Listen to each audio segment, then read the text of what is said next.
We want a fireworks theory of evolution. The last 2,000 million years is slow evolution.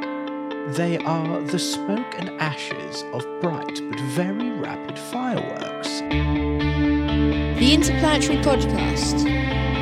The exploration of space for the benefit of all mankind. Your hosts here in London, Matthew Russell and Jamie Franklin. Oh yeah, baby, Georges-Henri Joseph Edouard Lemaitre. Wow. That is quite the pronunciation. Yeah, born on the 17th of July, 1894. A Belgian Catholic priest, mathematician, astronomer, and professor of physics at the Catholic University of Louvain. A legend. And if you You're haven't a fan, heard of aren't him, you? Oh my gosh, Jamie, this dude, not only as when he was doing his PhD, he was taught by Mr. Prime Numbers himself, Charles de la Vallée-Bazin. Oh, I've always wanted to be called Mr. Prime Number. Hasn't happened yet. Mr. Prime Number. He then went on to hang out with the great Arthur Eddington, who's becoming a regular call-out on the show, I believe, when he was at Cambridge. And then he hung out with Harlow Shapley. Big Shap. Or of He of Dark Things in the Sky. I love it. 1927, in the Annales de la Société Scientifique de Bruges, which is, of course, the Annals of the Scientific Society of Brussels, he published one of the most influential papers of all time. It's called Un univers homogène de masse constante et de rayon croissant rendant compte de la vitesse radiale des nébuleuses extragalactiques. Why do the French always have to put a croissant in everything? Yeah, he has. Do you know what I mean? Amazingly got a croissant in there. And that is, the homogeneous universe.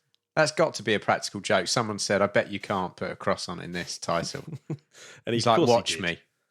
Watch me. Homogeneous universe of constant mass and growing radius, accounting for the radial velocity of extragalactic nebulae, as I'm sure all the listeners realised who could speak French and understood my perfectly executed French. So, of course, this was a new idea at the time, that the universe was expanding, and he derived that from general relativity. And this was obviously later to be called Hubble's law, which is a little bit unfair because it should really be called Lemaitre's law. But it should be, yeah. But there we go. But Lemaitre, he was the first person to provide an estimate of this expansion rate. But Hubble was the first person to really confirm it by observation, and his sort of estimation 2 years later was a lot more accurate. So that's why it's known as the Hubble constant. Yeah. And there's and just as a little side note, because actually this will play into something I'm going to say slightly later on.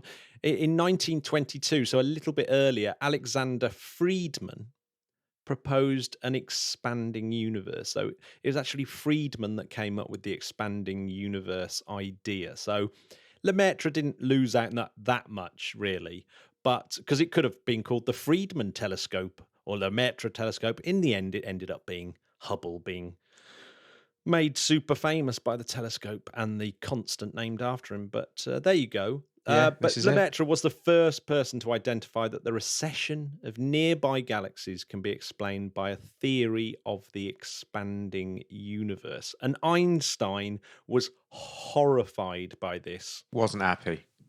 No, he wasn't happy. He turned around and said, "Your calculations are correct, but your physics is atrocious." Where was Einstein from? He was from Switzerland. And who knows what the Swiss taught like? Well, That's just a mystery. It's definitely a mystery.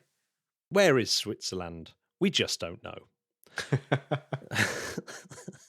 So his old mentor, Eddington, decided that he was going to start singing the praises of his old student and pushed his work into the English language because obviously, because Lemaitre was writing not in the primary astronomy language of English, his ideas weren't getting as big a traction as they could have got had he been writing in sort of more established journals and etc. But right. so yes, Eddington was pushing him. And then after being invited to London to share his latest thought, he then published this thought as the primeval atom in Nature. And and that Nature article, you can still go and look at it on Nature, and it's called, in 1931, this is The Beginning of the World from the Point of View of Quantum Theory. It's by my toilet. I don't know about anyone else. Well, I tell you what, I'm going to read the abstract because it's absolutely genius. Here we go. Sir Arthur Eddington states that, philosophically, the notion of beginning of the present order of nature is repugnant to him. I would rather be inclined to think that the present state of quantum theory suggests a beginning of the world very different from the present order of nature. Thermodynamical principles from the point of view of quantum theory may be stated as follows. Energy of constant total amount is distributed to discrete quanta. The number of distinct quanta is ever increasing.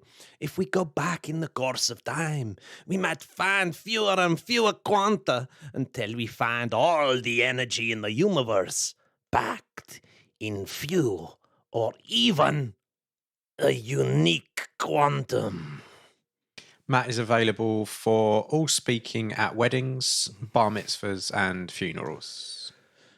Thank you very much, and for ADSR type recordings.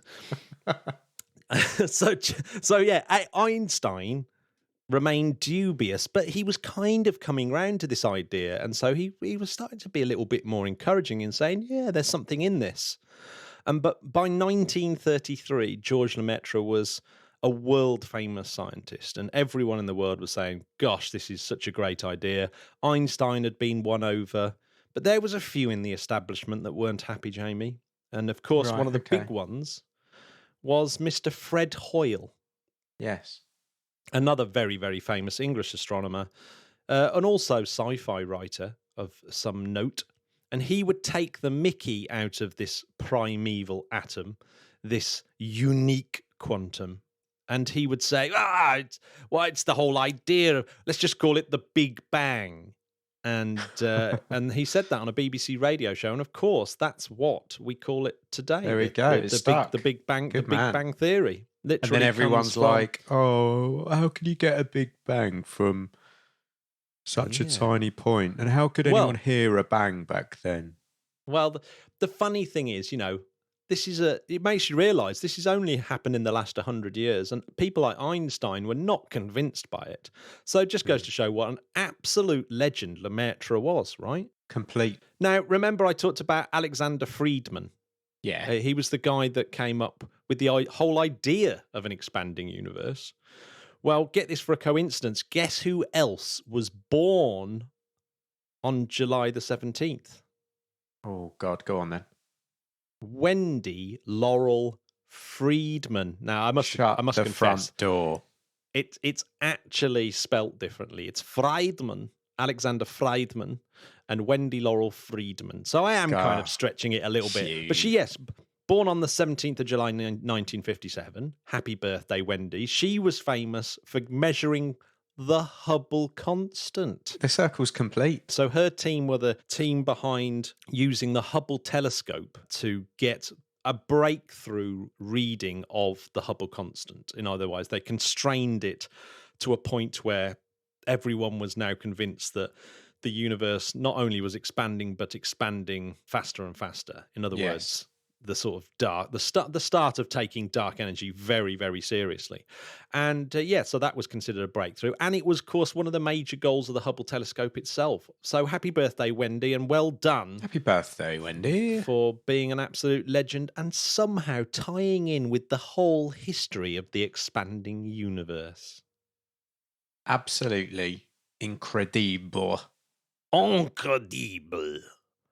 A little bit of a story that follows on from our story about Copernicus and the bit of the disastrous week in UK space where none of the new Copernicus satellites, none of the Sentinels had come our way in the UK. Absolutely none. Zilch. None. Zilch. But all the other sort of minor contracts coming in, and the UK are winning some of them, like congratulations to the UK-based Teledyne E2V, who were selected to build to use their image sensors, their CCDs, in the heart of a lot of the instruments of those satellites. Of course, their CCDs are used in things like New Horizons to take pictures of Pluto and stuff like that. So they make incredible scientific sensors.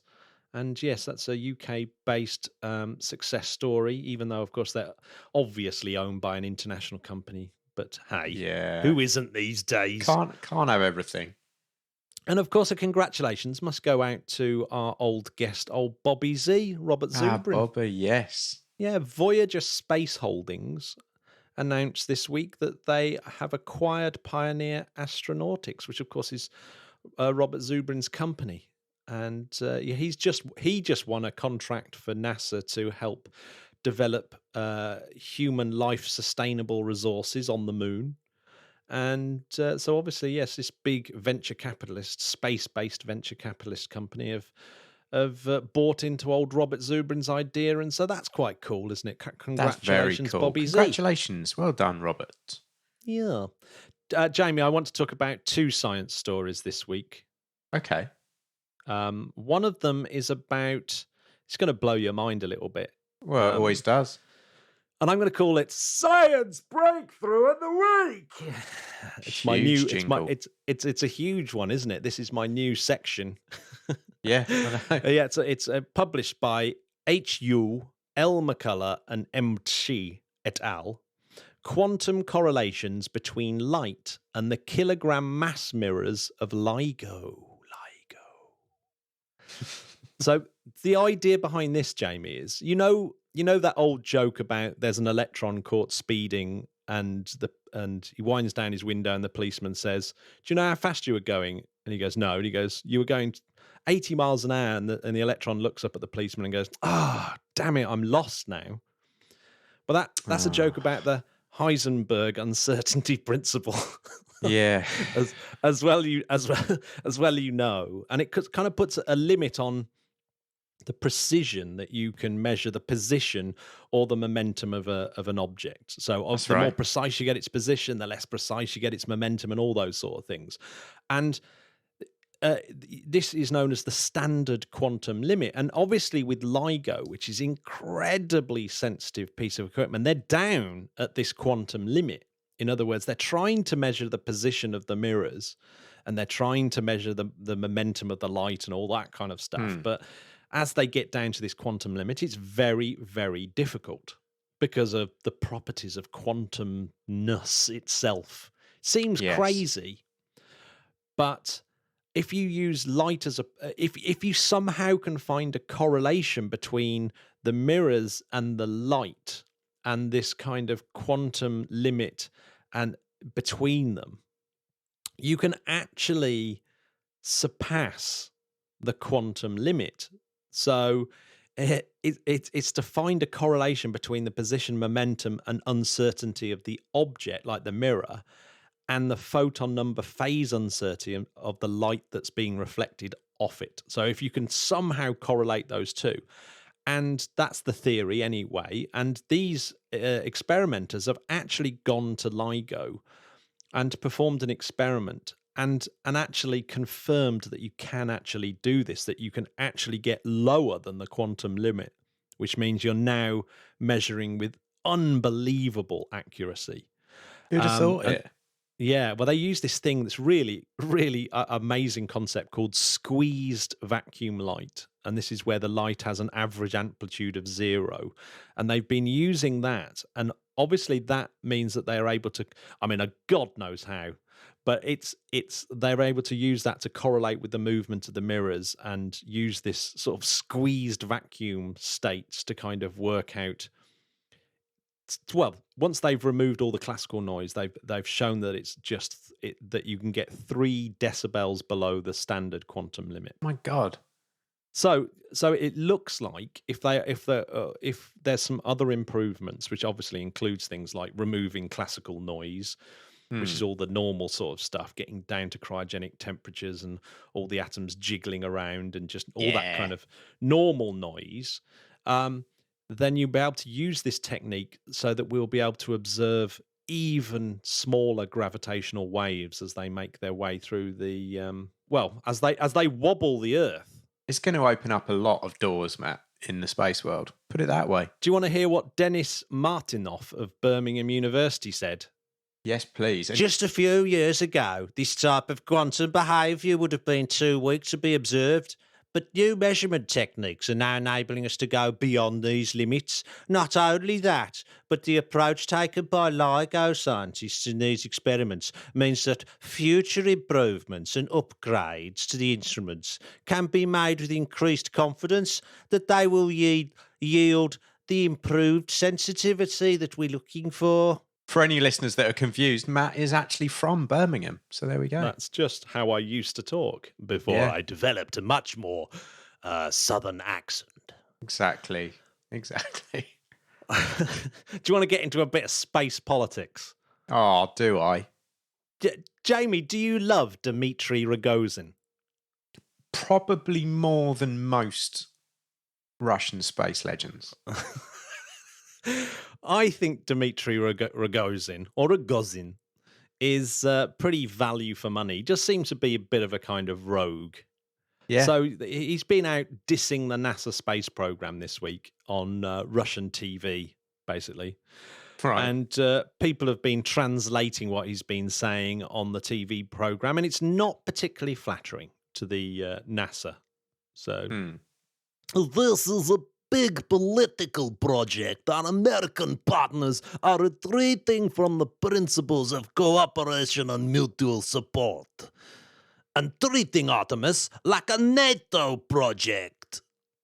So Ouch. he's not. Yeah, so he's sort of saying there was some kind of alluding to things like they're treating going to the moon like their invasions of Afghanistan and Iraq, that kind of thing. While at the same time bragging about recent discussions with top Chinese officials.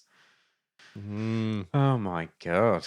So yeah, Russia and China look like they're going to get a club together and build a lunar scientific base. Now, I can't help feeling that kind of partnership between the Russians and the Chinese is all going to end in tears for the Russians. Well, it's not a great time, is it? I mean, lots.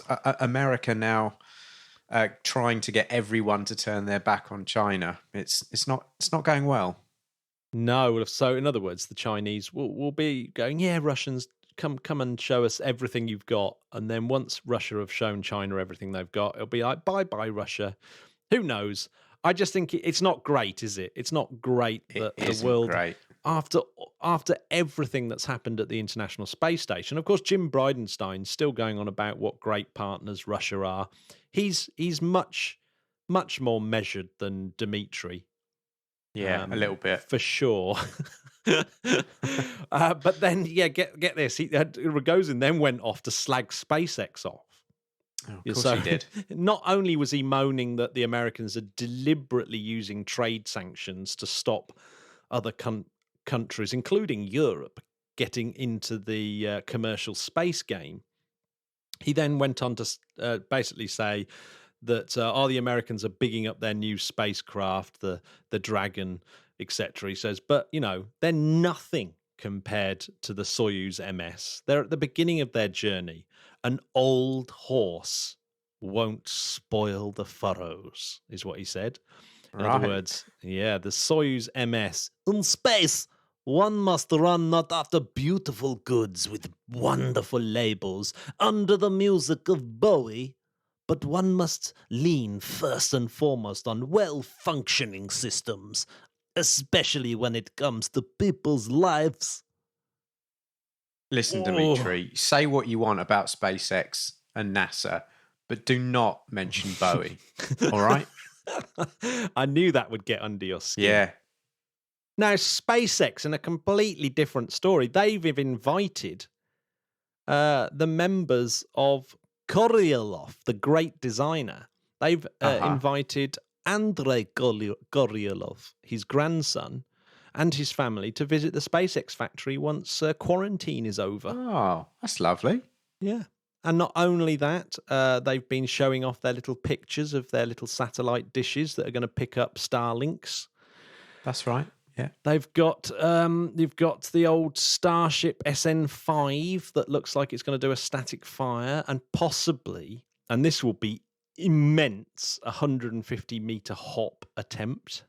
I will be waiting with bated breath for that.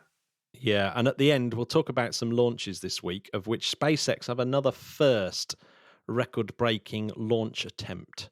Of course But they there's do. some great ones. So after the interview. But I want to follow up on podcast 153, which, as you know, is one of my favourite ever stories. Really is.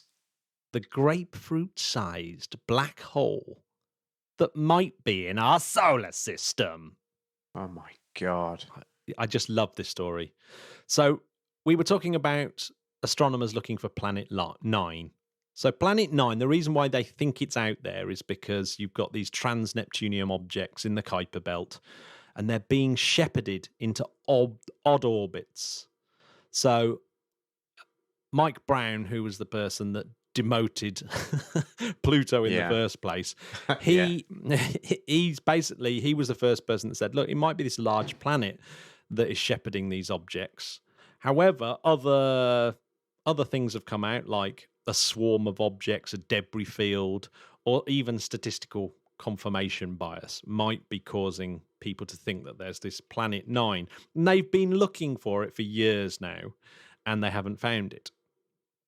So back on 153, we talked about Jakob Schultz of Durham University. We did. And James Unwin at the University of Illinois, Chicago. And they published that it might be a primordial black hole. And of course, they're formed during the early rapid expansion phase of the universe, kind of tiny eddies in space-time that become these tiny black holes that shrink from Hawking radiation over time. And they, of course, they might be in such vast quantities that they explain dark matter or even fast radio bursts. So these things FRBs. FRBs. These things are currently, very, very sought after objects. I mean, it's highly likely that they're neither of those things, but they could be. So this paper suggested we've got one of these lurking at the edge of the solar system. Now, you've got to admit, that is exciting in itself. But this week, Dr. Avi Loeb and Frank B. Baird, who are professors at the professors of science at Harvard, and their undergraduate student Amir Siraj, have developed a method to search for black holes in the outer solar system. Huge. Yes, well, tiny, in fact. For its mass. Grapefruit-sized. So yes, the study suggests that the recently named Mega Large Telescope that is the Vera C. Rubin Observatory, formerly known as the Legacy Survey of Space and Time, the LSST, will have the capacity and the capability to find black holes or Planet 9. In fact, Mike Brown said that if in the first year of observation they didn't find Planet 9 using the Vera Rubin, he was going to give up. So so let's think about how they're going to find this black hole. If you think about the annoying thing about black holes is that they are cold and dark. That's right. So you can't see them. So you're trying to find a grapefruit that's billions of miles away that's completely dark and black. No chance. I mean, I love right? grapefruit, but not that much. So the basic reasoning is this. There's lots of comets out in the Oort cloud, and as a comet whizzes by this grapefruit-sized dark object, and remember it has the mass of 7 Earths or thereabout, so Yes. it's got a lot of gravity. That gravity will actually interact with the interstellar medium. So there's actually an accretion disk of this very nebulous interstellar medium around this object. So the very minimum, there's going to be this warm patch in space, a sort of large warm accretion disk that's around this black hole. And as the comet flies through this, it will start to melt. And as the comet melts, it gets tidally disrupted. In other words, a bit like when you go near a black hole, you get spaghettified. It's a bit like that. If the bits of the melting comet that are closer to the black hole will be pulled more than the bits that are slightly further away, and so it will actually get pulled apart. And as it gets pulled apart, it will become part of the accretion disk around the black hole. During that process, it will get heated up and will release this burst of energy, just enough to be spotted by the Vera Rubin telescope. Pretty cool. So Siraj, this undergraduate student, who's obviously a bit of a brain box, said, Just a bit. This method can detect or rule out trapped planet mass black holes out to the edge of the Oort cloud, or about 100,000 astronomical units. It could be capable of placing new limits on the fraction of dark matter contained in primordial black holes. Crazy. Good old Siraj. Imagine, what was that the kind of sentence that you were coming out with at university, Matt? Are we going for a pint now? And that was like 11 o'clock in the morning after some very boring maths lecture. I need to restring my Stratocaster. That kind of thing. Pretty much exactly right. That was a very good impression.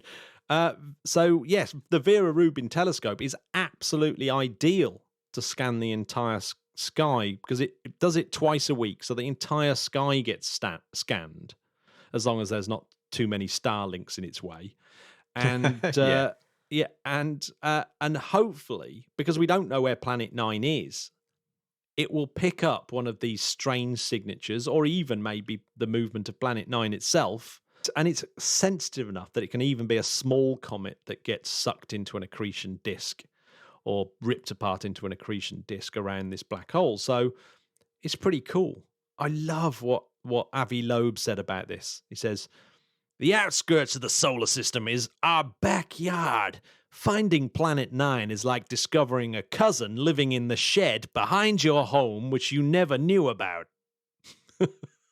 which is a pretty good description. And I think, like a black hole, it's like finding a deity living in a shed in the back that you didn't know about. It's just crazy.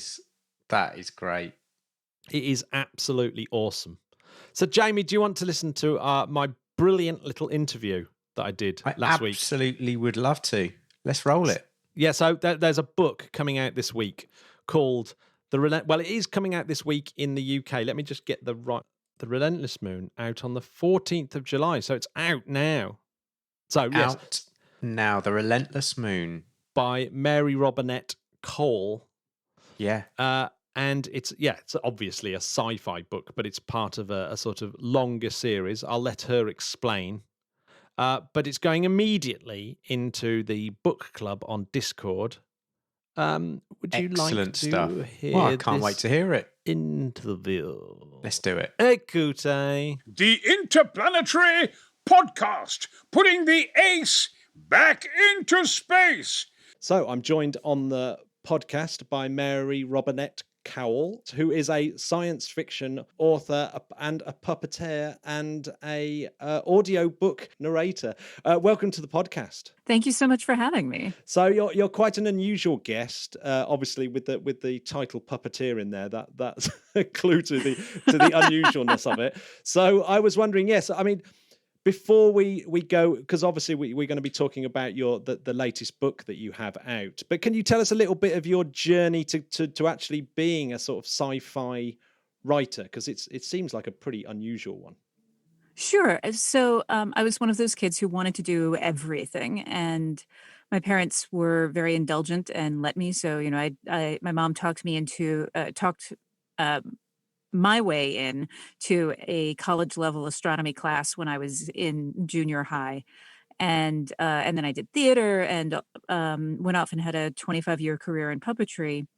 And somewhere in there, I was writing. I should say I was writing all the way through that. But actually, I had about a 10-year hiatus when I was doing the puppet theater full time, and then I had a severe puppet injury that took me out for about 2 years from performance, and started writing again. I was like, oh yeah, I really like this, and of course, I was writing the things that I had enjoyed reading. So I was gravitating towards science fiction and fantasy, and because I had spent most of my life working in the arts, my assumption was, well, if you're doing something in the arts, you can get paid for it. It may not be a lot, but you can get paid for it. So how do we do that? And suddenly I have this other career. Well, yeah, that's interesting. So, yeah, you actually have a background in astronomy as well. So that was one of the drivers that drove you into writing more science fiction-y Yeah, stuff. well, in my short fiction and my first two series are both fantasy. Like, well, my short fiction is all over the map, actually. But I love science fiction, and I would, if I had a STEM background, I would have applied for this last round of astronauts. I was born the year we landed on the moon. My parents are very proud of the fact that I could sit up by myself. My neighbor, who was a month older than me, could not. So I've always been fascinated with space, and it's only these books that have given me the opportunity to really indulge heavily in my extreme curiosity and interest in it. So it's fun. It's good. Well, yeah, it's actually you've got a very similar background to me, really. I suppose, and Jamie, we both, I was born just before the last person on the moon, so so although I look older, but yeah, I mean, I went into the arts, and of course I've been doing this podcast because I had that earning to do some science stuff. But yeah, so the premise of the book series. So this is the third in the book series. Is that correct? That is correct. It can work as a standalone, but it is obviously I would prefer it if you'd read the first two. But it is possible to read it without the first two. So yeah. So what's the premise of the series? So the premise of the series is that in 1952, I slam an asteroid into Washington, D.C., which kicks off the space program fast and early and with an international effort. I sometimes describe it as Apollo-era science fiction that's women-centered, because it's happening at a time when computers are still women. So if you want to send a computer into space, you have to send a woman. And it's like, what would that look like? So that's the first book is basically the push to get off the planet to the moon. The second book is about getting to Mars, and Relentless Moon, which is the one that's coming out or just out, is that one is a parallel novel to the second book. So it's happening at the same time, but it's the events that are happening on Earth and the moon. So it's much more of a political thriller, spy novel than either of the other two. But it is, most of it takes place on the lunar colony. Right, so I'm assuming that it wasn't by accident that you found a device to sort of center your science fiction around women, and that women were more central in a space race. So, well, I mean, correct me if I'm wrong about that. No, that is correct. That would be correct. Yeah. So it's. Yeah. So what was that? Did you search around for a device like that, or was it one of those kind of revelations that you had and went, that's a clever thought? Because I mean, that's a really clever, neat trick.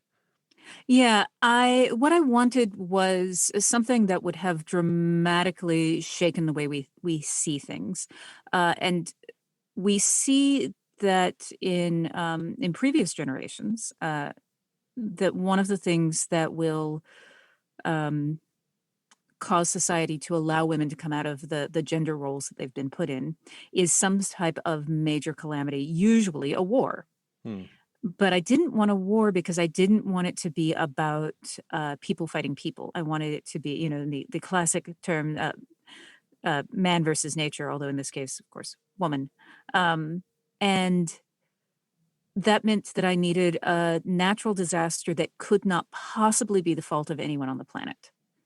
And so I was like, well, let's drop an asteroid. And I say Washington, D.C. I actually drop it into the Chesapeake Bay, which I've learned is significantly worse to have a shallow water strike than to have a deep water impact or a land-based strike. But yeah, it was. I hate that the way to kick things off, the thing that seemed most plausible for getting women into space in the 1950s was a major disaster and killing millions of people. Yeah, but it's an interesting device, isn't it? And I think, I mean, just in itself, it's an interesting thought experiment to have an asteroid hit the Earth. It's not like it can't happen.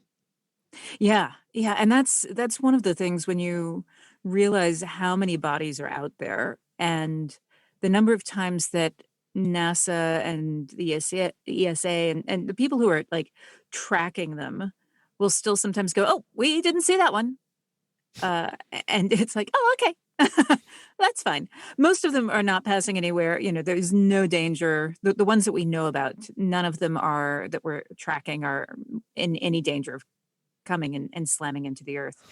But there's always, you know, random fireball that explodes over X place, and you're like, oh, okay, well, nope, those rocks are still falling from the sky. Yep. Well, yeah, I remember the one about 5 years ago, the one that came over Russia that was caught on everyone's dash cams. Yeah, that was an extraordinary event. We just had Asteroid Week, I believe, as well. So yeah.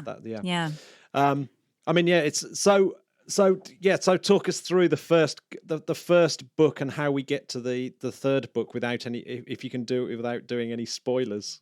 Oh, it's actually super easy. A rock falls from the sky and kills a lot of people. My main, and it happens on like page 1, so I don't feel like it's a spoiler at all. My main character in that book is Elma York. She's a mathematician. She's a very high level mathematician and a pilot. Her husband is a rocket engineer. He's one of the only people from the NACA, the National Aeronautics Advisory Count. No, wait. National Advisory Council on Aeronautics, NASA's precursor. He's one of the only survivors from that because they were not at Langley. They weren't home. They were on vacation. And so the first part of the book is basically, what do we do? And Elma just realizes that the asteroid, because of where it hit, had ejected so much water into the upper atmosphere that it wasn't going to precipitate out, and that you would get a runaway greenhouse effect. So that the Earth was going to heat up, the oceans would boil, and it would become uninhabitable. And so everyone's like, "Okay, let's try to get off this rock." So the first book is let's get off the planet and get to the moon. And then the second book, we have managed to do that. We have a permanent base on the moon with, I think, 200 people at that point living and working on the moon. And we are sending the first Mars expedition to Mars with Elma. So, and, you know, it's all of the things that are going wrong on that trip to Mars, the interpersonal relations, disasters in space, that kind of thing. While back on Earth, there's a lot of political unrest that they know about, because, you know, they're getting news sent to them. But one of the lines that I say in that book, which is a promise to the reader, not a spoiler, is we're sending up the rosiest possible news. So this is all of the stuff that they are not telling the people who are on the first Mars expedition. Like, they know that there are some riots. They do not know the extent of the civil unrest. They don't know about any of the deaths that happen back on Earth. So it is that gave me a lot of space, so to speak, for book 3 to inhabit. Yeah, but book 1, let's get off the planet. Hey, look, that's the moon. Why don't we go there? Book 2, hey, that's Mars. Let's go there. If you were to describe your science fiction, because I know that there's people that sort of put science fiction in 2 camps. One's a camp that says, let's explore social issues with science fiction, and the other camp is, no, let's do what's known as hard sci-fi. Where do you put yourself? Because it sounds like it's doing both things. It is. I don't think that you. I honestly think that you do a disservice to the reader if you aren't paying attention to those things. Like, I have always found that when I am writing something that is science fiction, that the closer I can adhere to physics and the way science actually works, the more interesting the book is. Like, there are obviously things that I hand wave past. Like, I know that they had to solve the radiation shielding problem in order to go to Mars. Like, that's a thing that you have to solve. But I don't know how they solved it. So the radiation shielding is just never going to break down. Like, my characters are just never going to interact with it. It's solved problem. It's like, that's fine. But everything else, if my character interacts with it, if I talk about it, it is as correct as it can be. I worked with astronauts and rocket engineers and flight surgeons and orthopedic surgeons, and just trying to get everything as correct as I could get it.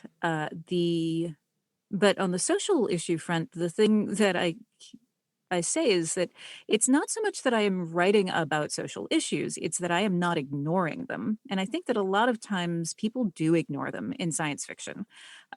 In general, actually, I think people tend to ignore them. They either have a homogeneous cast, or they don't think about the way moving through the world as as a particular person affects the interactions that you have with other people.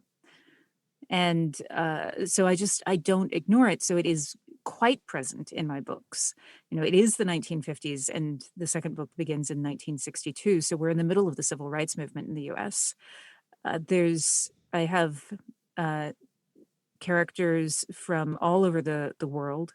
I have characters of every, like, we have characters from Africa, we have Black Americans, we have Chinese Americans, we have Taiwanese, we have Swiss German, we have, it's a very, I think one of the characters calls it the World's Fair of Space. And it is, as a result, there are going to be cultural differences and experiential differences in how a character has to interact with something.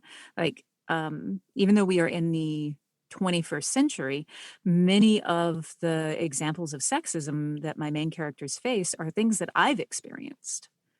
And when, I remember handing the first book to one of my contacts at NASA, who read it and mentioned a particular thing, the woman having to being asked if they wanted to take lipstick up into space and to advertise and model that stuff. And he's like, wow, I'm really glad that we don't have that kind of thing anymore. And I'm like, actually, that particular example is one that I took from someone you work with. And the look that went over his face of just horror. I'm like, yeah, no, this happens all the time.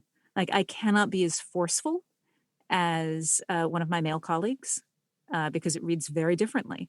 One of I have, I think it's something that we see a lot right now in the media, that the Black women in particular, if they are forceful, it's like they're angry, they're loud and angry, and it's like, no, they're actually just stating their opinion in clear, unambiguous terms. That's not loud and angry. That's a burden that they have to carry, that they have to counter all the time. It's the reason that in the US, Black men keep being shot, because it's a different way of moving through the world. they have to be afraid in different ways than you or I would. So I just didn't ignore that. Yeah, which is an interesting. I mean, I think that things like Star Trek, for example, even though they're fun to watch, I think that particularly early Star Trek, I actually prefer the early Star Trek, but I watch it and it looks dated because actually they set everything in a utopian society where everyone has sort of got these homogenized morals. So they say, we've got a Chinese character, we've got a Russian character, and we've got a black woman, and all that on the Enterprise. And it seems, it was, what a fantastic thing to do. But of course, they've all got this homogenized culture, and therefore it seems dated. But I think that's a good thing in a way that I think nowadays we perceive that as being dated, and the authors like you are writing in a much more kind of a style that seems more realistic. Well, and I do think that there is value in imagining what a world without racism and sexism looks like. Like sexism is still very present in the first Star Trek series. It is in all of them, honestly, but it's so rare that you see something where it's not present, unconsciously present, I should say. I actually don't mind it so much when it's consciously present, because then at least we're interrogating it. But there is something I think valuable about imagining what that world would look like, because it gives you the opportunity to model it. People are made of narrative, so we look for examples of how to move ourselves through the world. We often turn to fiction, whether it's written or in films, for looking for a script for how to behave in a situation we haven't encountered before.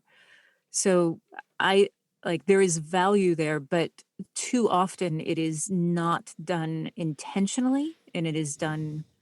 And I think it does more harm. I was just watching a show, or rather, I should say, my parents were just watching a show. I was in the room, and I have remarked before on the fact that there's very few people of color on this series, and I walked in. I'm like, oh look, there's two black characters have just come in, and say, well, and they have lines this time.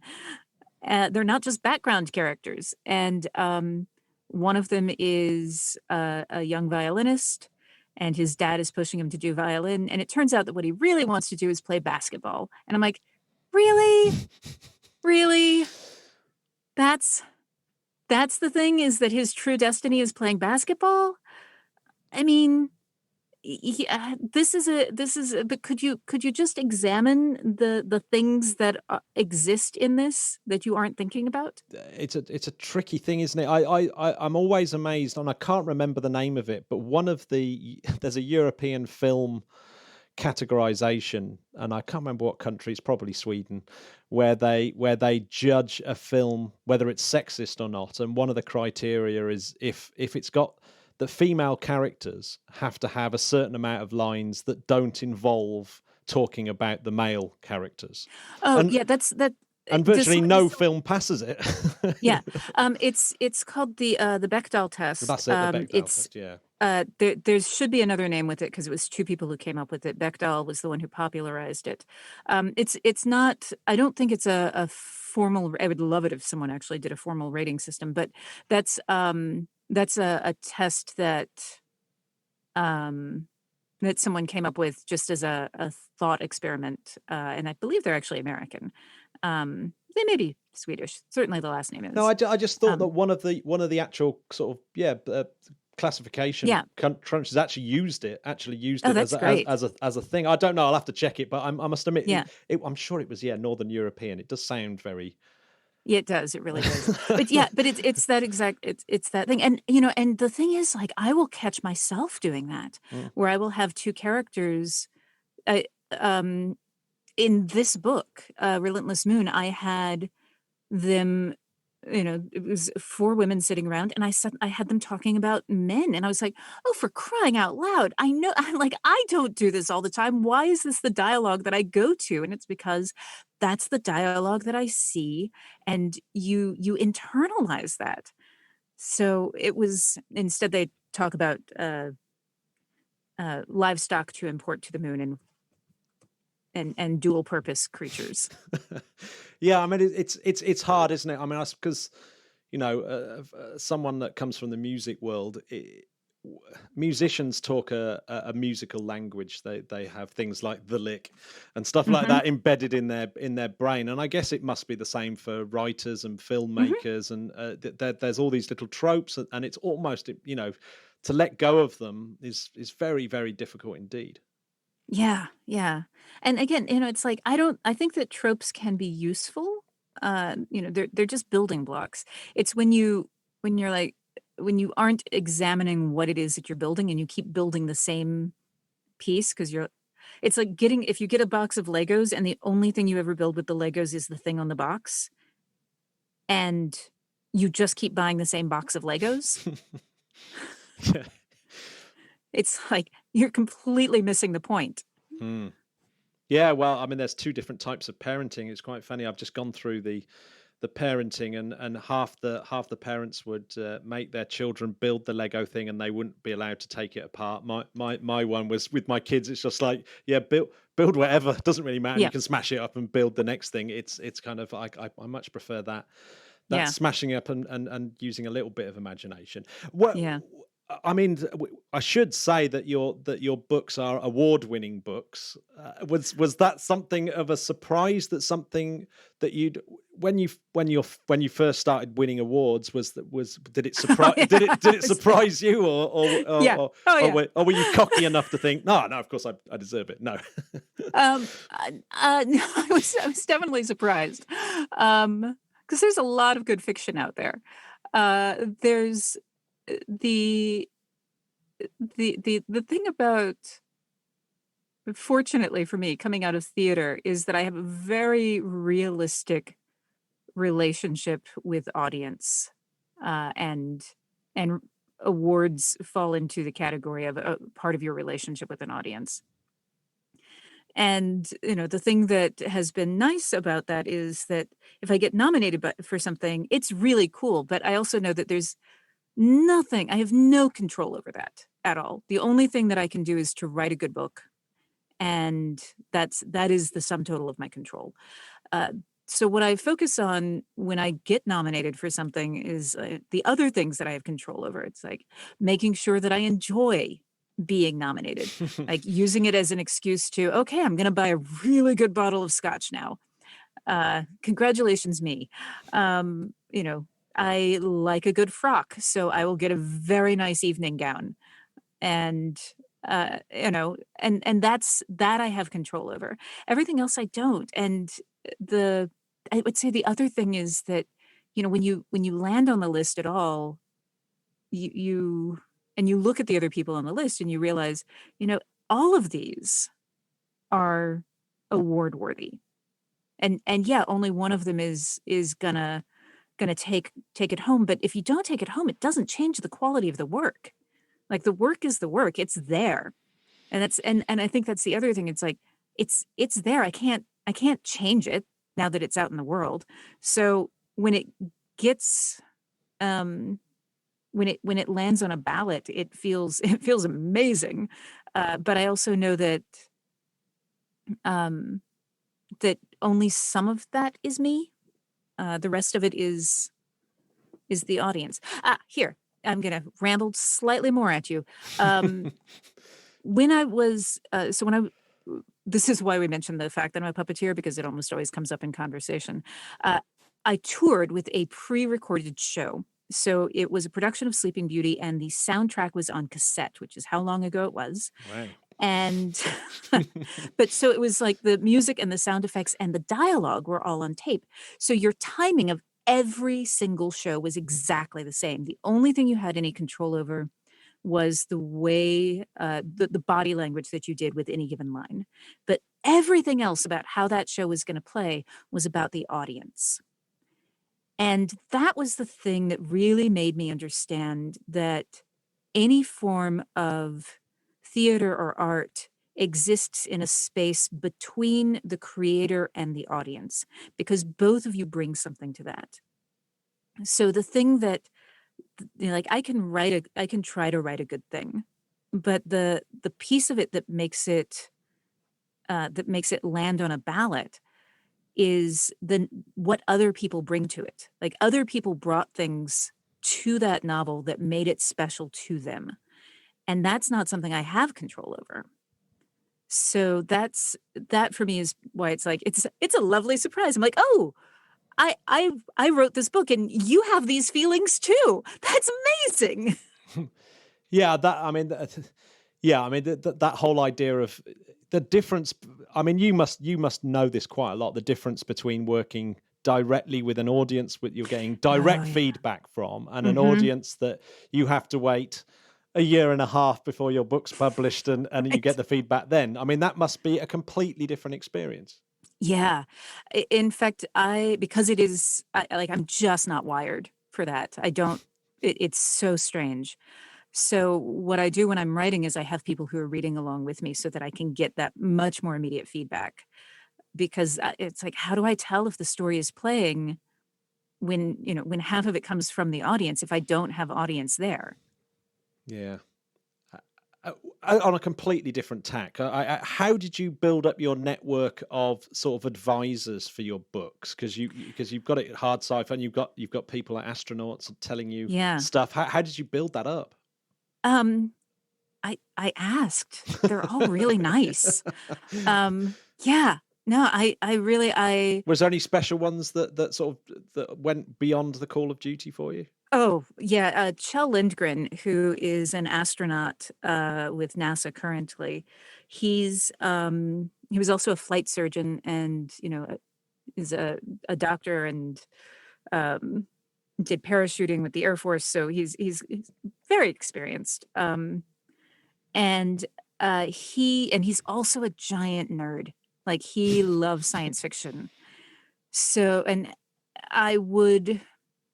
So Kjell and then Katie Coleman, those two were huge. And then Shayna Gifford. Okay, so I'm just going to start listing all of my advisors. I'm going to stop there. Everybody else, I love you. You were also amazing too. But with the thing that Kjell and Katie and Shay would do is that I would send them a scene that I was struggling with. And I would do things where I'm like, I know the emotional arc of this scene, and I know that I want my character to be doing competence porn. So it's like, oh, look, my character is really competent at space, but I don't actually know what they're doing. And so I would say things like, and then the captain said jargon as he jargoned the jargon. And I would send it to them. I'm like, will you play Mad Libs? And they would just fill in the blanks. So Kjell in particular with Relentless Moon, there's a scene that it's a space book. It will surprise no one that there's a disaster with a spaceship. This is shocking. But they never go wrong. Nothing ever goes wrong. Was it a software glitch by any chance? It was not a software glitch. I know. A software it was, but that was the problem, was that I had seen all of these things go wrong with spaceships in films. And so I sent it to Kjell, and he's like, yeah, the spacecraft wouldn't actually survive that. And I can tell you this without, because I can manage to, but I basically had a lateral impact. And he's like, yeah, the ships are designed to take thrust top to bottom. They're not designed to take anything from the sides. So it would it wouldn't survive that. I'm like, oh, okay. So I rewrote it, and he's like, yeah, no, they're still all dead. And sent it back to him again. He's like, nope, still dead. And again, nope, dead. Okay, rocket has survived, but how are they breathing? I'm like, oh. Okay, how about this? And he's like, okay, they're all alive. Now the scene is really boring. And I'm like, oh. So he must have read 7 or 8 drafts of that scene and tweaked it with me and talked to me about, like, what is my narrative goal with this? here's a way that you can add tension to this. Here's an opportunity. Katie also took a look at the same scene, and had actually, she's a shuttle era astronaut. And so the evacuation that I was basing it on, she had, or the evacuation procedures that I was using in that, she had practiced all of those. So she could say, oh yeah, this other thing can go wrong here. You have one more opportunity. This failure, you can layer that on. So that scene is now one of my favorites in the book, and it is so much better than it would have been if I had tried to get away with, just like what I'd seen in the movies. But it's because of these lovely people who are willing to share their knowledge. Is there? Well, I mean, look, we've talked about like receiving praise. Is there a sort of? Have you ever had to face any kind of backlash about the sort of things that you write about, or do you just completely ignore it? Oh yeah, no. There are people who hate the books, and yeah. I mean, but again, coming out of theater, it's like, and yeah. And, okay, yeah, no, I mean, I know that's going to happen. It's like I see your 1-star review and raise you an auditorium full of kindergartners. Yeah. Your disdain does not frighten me. If you were, say, a male person going through the sci-fi books on Amazon, and for some reason you were put off because you felt that it had a kind of, maybe it was aimed at women, and what would your answer to that be? Well, basically, I would care about that exactly as much as they care about the fact that all of the books are aimed at men. Yeah. Like, no one asks me, well, how do you feel about reading books that are aimed at men? I'm like, well, that's most of the canon that gets pushed. So they can suck it up and read about someone who's not like them. Everybody else does. Yeah. That's fine. I am not going to cater to them. Sorry. Yeah. If someone likes space and they like it, and they particularly if they like the history of space and the Apollo era, and they are interested in books that are at heart about a love of space and teamwork. It's about good people making choices to support each other in space, with disasters in space. It's like, if you want a good space romp, this is a good space romp. Relentless Moon is a spy novel. I mean, it is a political thriller spy novel that happens to be set on a lunar colony. You've got a lot of very, very good reviews. It's not it's very, very few bad reviews, but it has to be said, when you read the bad reviews, you almost have to put your head in your hands and go, oh, really? Yeah. But My favorites are the category of, did she have to talk about gender? And I'm like, well, yeah, actually I did. Yeah, I mean, I can't really think of a novel I've ever read where gender doesn't come up anyway. Yeah, it's like it would be, well, presumably it's impossible not to. And also pointless. And I think, if you're trying to explore a subject, why not? Yeah, exactly. And the other thing for me, again, coming out of theater, is recognizing that not every show is for everybody. So, like, I do read my Goodreads reviews and the Amazon reviews, but I'm very careful and selective. Like, I read the 5-star reviews; those are lovely. The 4-star reviews are fantastically useful because those people are my audience. But there was something about the book that didn't quite work, and like looking at that and looking for consistencies of what that pattern is, it helps me write better books in the future. 1-star reviews I find hilarious because they hate my book so much, but they aren't my audience, so I don't care about fixing that. Similarly, 2 and 3-star reviews, it's like, they wanted a different book, and it's not that book, and that's fine. Like, they don't have to like it. The ones who object to my the 1 stars, yeah. That's a very, very interesting point of view. The 4-star one, I really like that. I like the fact that that actually there's always something useful to take from criticism. That's that's super cool. So when you were growing up, did you have any kind of sci-fi writers that you read? Sci-fi writers that you read a lot? Oh yeah.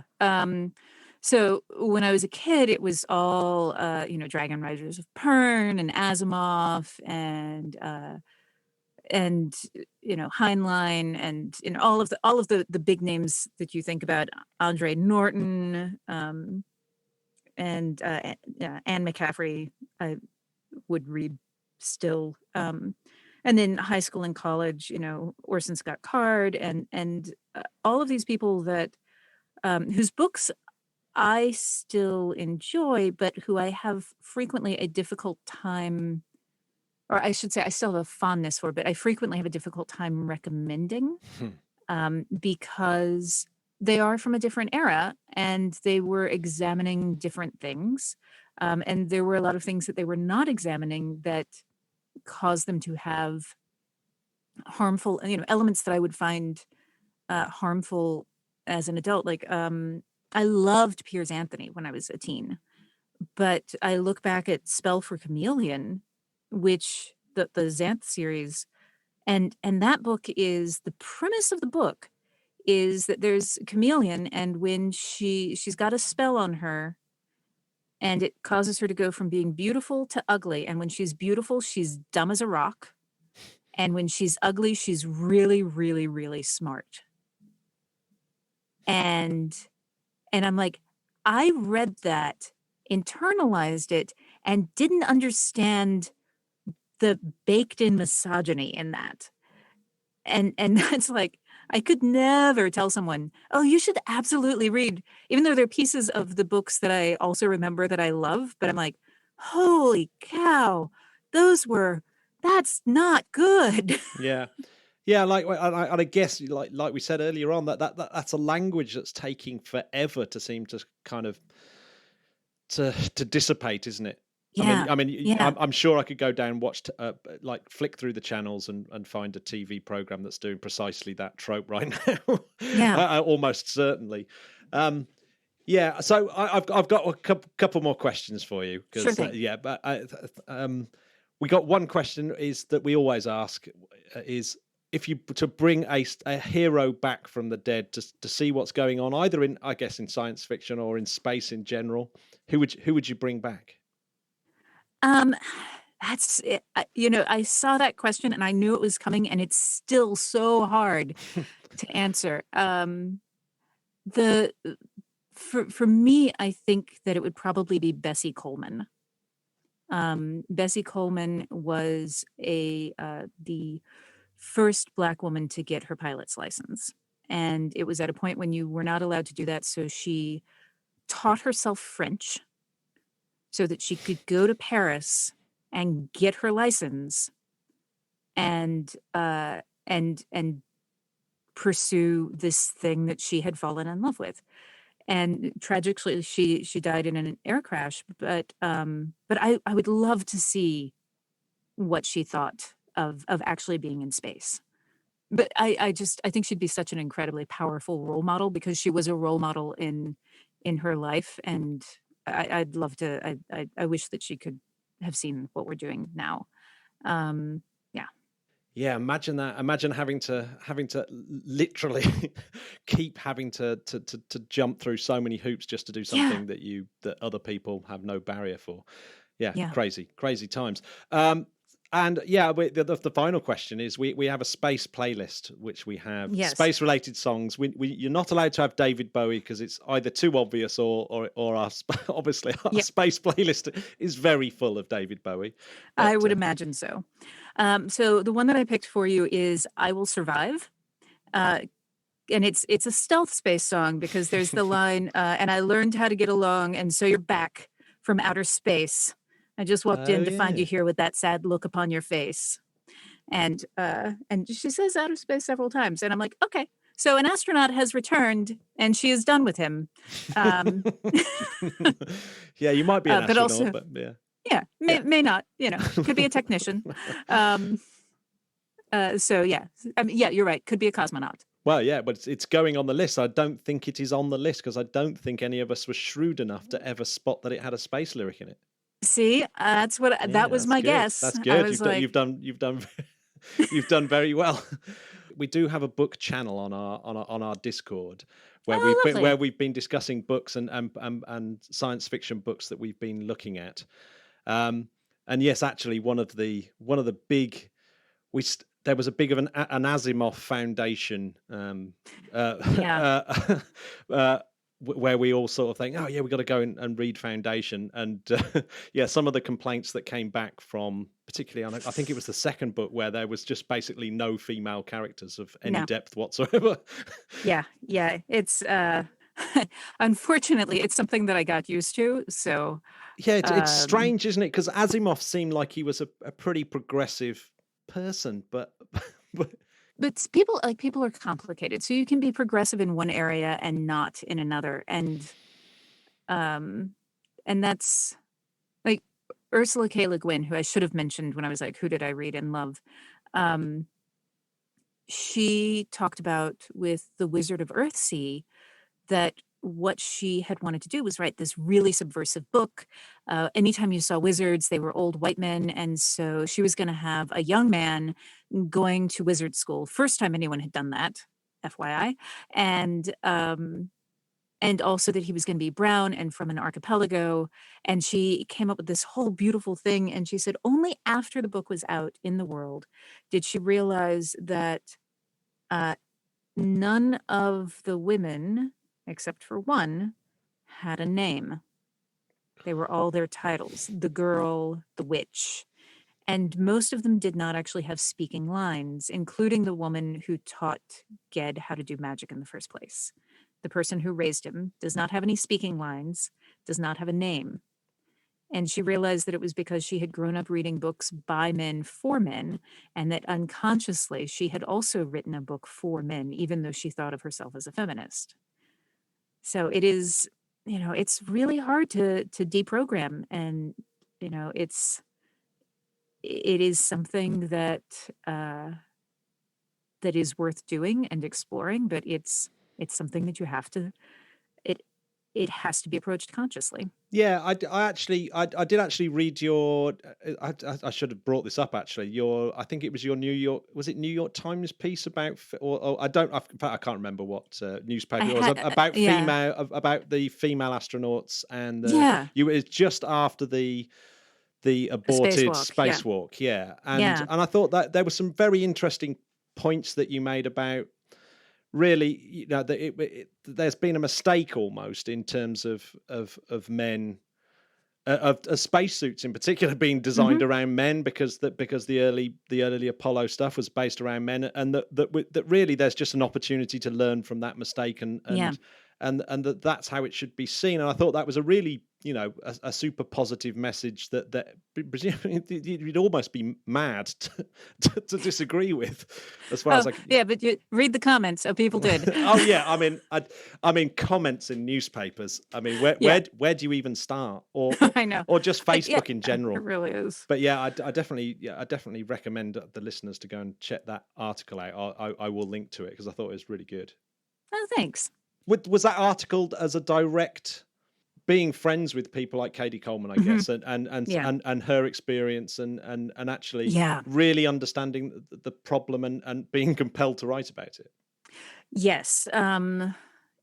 Also, again, like I will hand them things, and I'd gotten to go to the neutral buoyancy lab and to watch a dev run. And so Chell, is in the giant swimming pool doing his thing, take all of these notes. I have a scene that's set in the NBL. I rewrite it based on what I'd seen. He had given me some additional notes. I shot it over to Katie, and she said, okay, so here's some things that you need to know about being a woman in the NBL.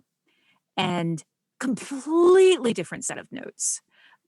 So a lot of the things that I talk about in that article were coming from the notes that Katie gave me about how she had to pad herself, and there was NASA hadn't made padding to do this, to help a woman fit in a suit that is too large. So she had to take the regular padding and do multiple layers of it in order to cobble together something because everything had to be approved. So it was like this whole rigmarole that she had to go through in order to use a suit that was basically just not designed for her.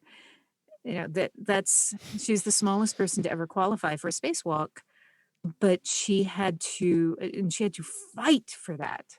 Yeah, well, yeah, it's strange. I've actually just got off the call, like I was saying earlier on, from someone dealing with the ethics of withholding gravity from astronauts. But there's definitely an ethical issue there, isn't there? That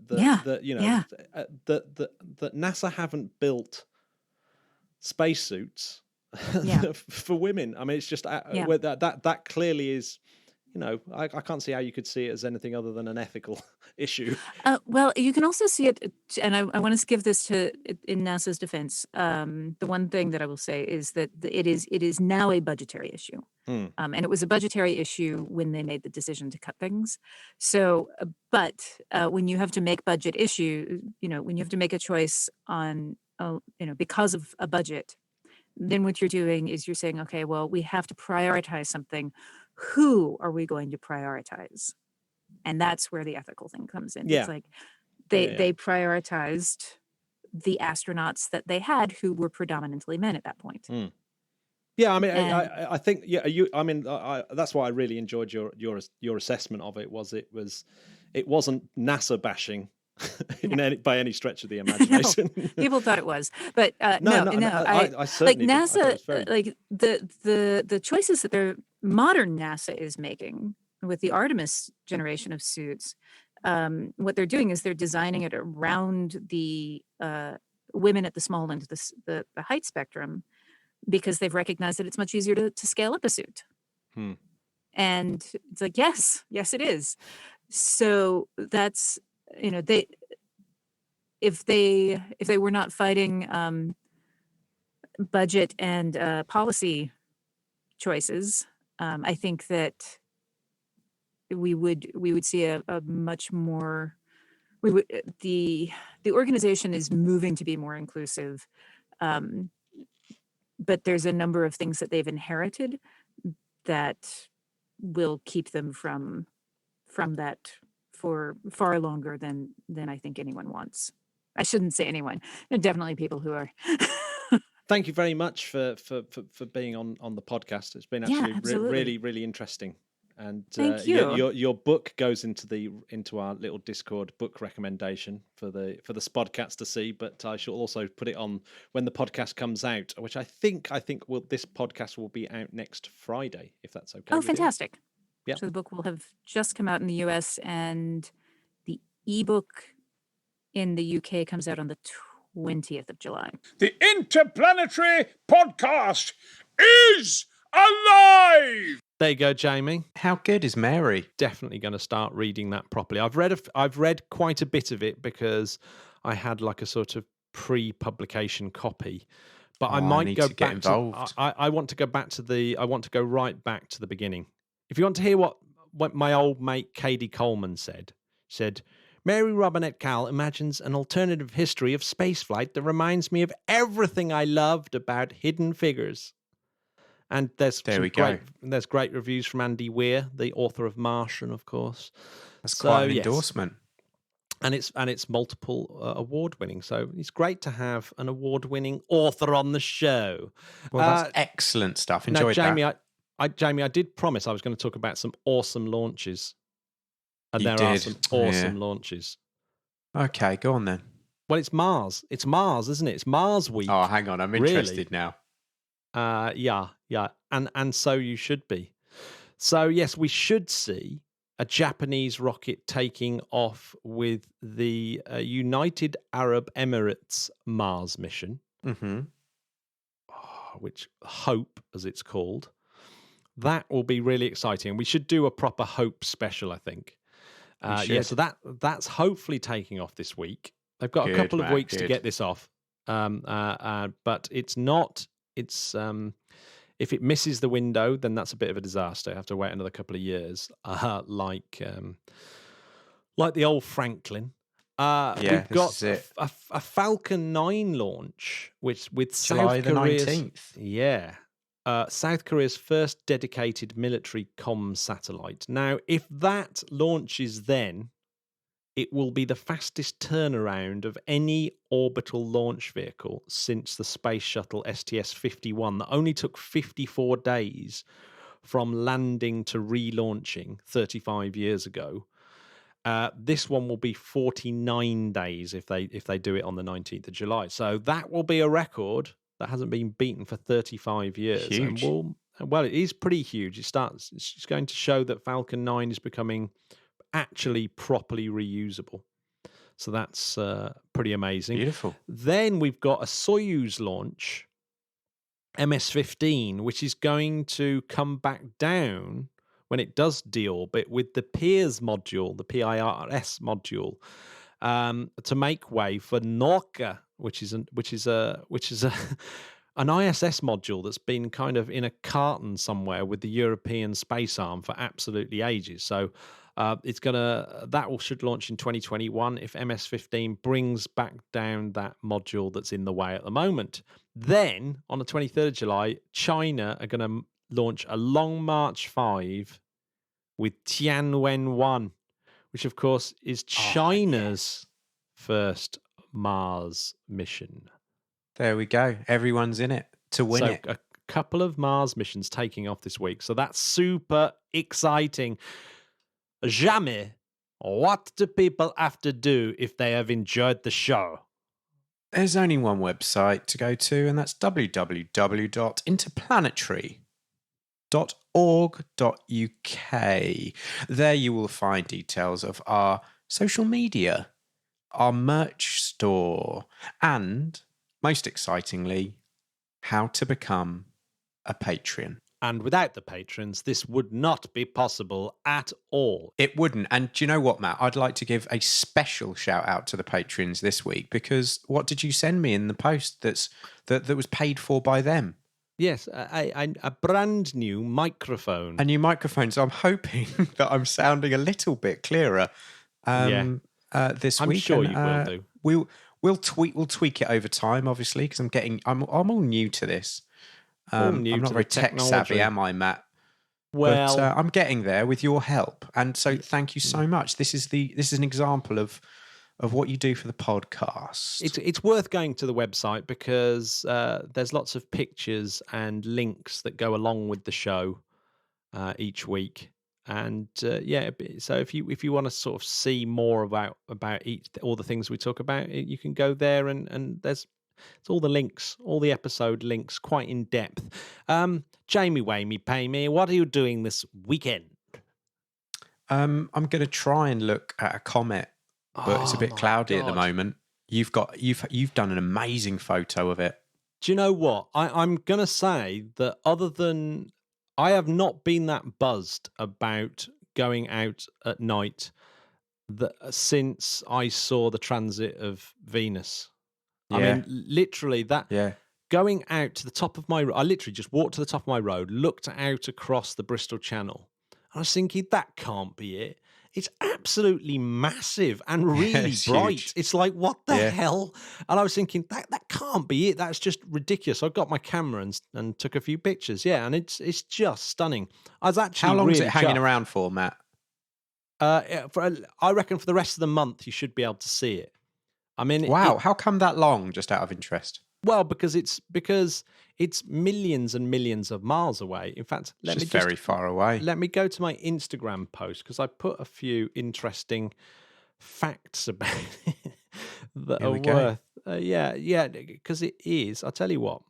The comet's nucleus is 5 kilometers across its diameter. It's 1,200 million miles away. A long, long way away. And Matt, what would you recommend? I know you're pretty handy at taking the odd astrophotograph. What would you recommend if anyone wants to take a photo of it? Well, you just need quite a big lens. I think a lot of cameras now have got really good high ISO settings that you can put it on. But if you've got a fast lens like f 2 point whatever, then you should be able to get a pretty decent shot. I mean, this thing is big and bright, so just point it in the direction. Maybe if you can get it into automatic mode and you can sort of take a 15-second exposure. If you zoomed in too much, you've got to drop that exposure down, because obviously you then start capturing the spin of the Earth and all the stars will be streaky and stuff like that. Yes. But yeah, you can just mess around with the camera just for a bit. You've got all night. You have to be up at 2:00 in the morning. If you're in the UK, obviously this completely changes wherever you are in the world. But yeah, it's quite easy to get a picture of. The hard bit is to get a picture of both tails. If I overexpose the pictures that I took, you can actually see the second tail that's coming off, the plasma tail, and it's just incredible. It's amazing. Second tail. There we go. So Well, yeah, send in any photos and we'll put them up online. yeah, absolutely. Send us your photos if you've got them. That'd be awesome. And I'd like to shout out to George as well, who's been doing some rocket renders for me. Oh, good work, George. Yeah. What a legend. And what are you up to this weekend, Matthew? I think I might have another attempt at taking a picture of a comet, and Another crack at the and comet. maybe an attempt at buying a car.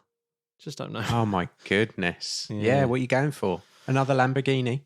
It was either a Lamborghini Countach or the Ferrari Diablo. Yeah, I don't know which one. One of the two. That's after I've grown my moustache. Yeah. For any patrons listening, of course we're joking. No, I'm dear. looking at Skodas, actually, bizarrely. But that's another great story. cars. Yeah, well, Great great car cars. from the Czech Yeah. Republic, of course, which a lot of the great rocket heroes are from.